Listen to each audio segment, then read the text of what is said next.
नमस्कार दोस्तों, स्वागत है सिंगर प्लेटफॉर्म पब्लिक में। जी हाँ दोस्तों, आप लोग बता दें, दो भालता कलाकार सुपर स्टार में टक्कर हो गया। जी हाँ दोस्तों, प्रमोद प्रेमी एवं खेसारी लाल यादव में जी हाँ दोस्तों जोड़ीदार टक्कर। जी हाँ दोस्तों, दोनों वोल्वम सॉन्ग वीडियो कल सुबह रिलीज होने जा रहा है। प्रमोद प्रेमी एवं खेसारी लाल यादव को जो खेसारी लाल के साथ दिए फीमेल गायिका प्रियंका सिंह। जी हाँ दोस्तों, जो सॉन्ग का नाम है खेसारी लाल यादव के देवघर में दर्द होता है। जी हाँ दोस्तों, खेसारी लाल यादव के सॉन्ग का नाम है देवघर में दर्द होता है। यहीं प्रमोद प्रेमी यादव के सुपर हिट बोलबम सॉन्ग जो सॉन्ग का नाम है प्रमोद प्रेमी यादव का जो सॉन्ग का नाम है बेल के पतैया टू। जी हाँ दोस्तों, प्रमोद प्रेमी यादव का सुपर हिट बोलबम सॉन्ग कल सुबह रिलीज होने जा रहा है, बेल के पतैया टू। जी हाँ दोस्तों, अगर हमारे चैनल पर आप लोग नए हैं तो हमारे चैनल को लाइक और सब्सक्राइब जरूर करें, अपने दोस्तों के पास शेयर करें।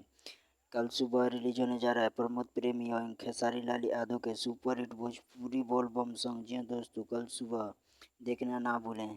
क्या सॉन्ग का नाम पर खेसारी लाल यादव का सॉन्ग का नाम है देवघर में दर्द होता है। देवघर में दर्द होता है। यहीं प्रमोद प्रेमी यादव का सुपर हिट बोल बम सॉन्ग वीडियो का नाम है मौत बेल के पतैया। जी हाँ दोस्तों, बेल के पतैया टू सुपर हिट बोलबम सॉन्ग। आप सब कमेंट में बताइए कि सबसे अधिक कौन सा गाना चलेगा, खेसारी लाल यादव एवं प्रमोद प्रेमी यादव का। जी हाँ दोस्तों, आप लोग देख के बताइए और लाइक सब्सक्राइब हमारे चैनल को जरूर करें। जय हिंद दोस्तों।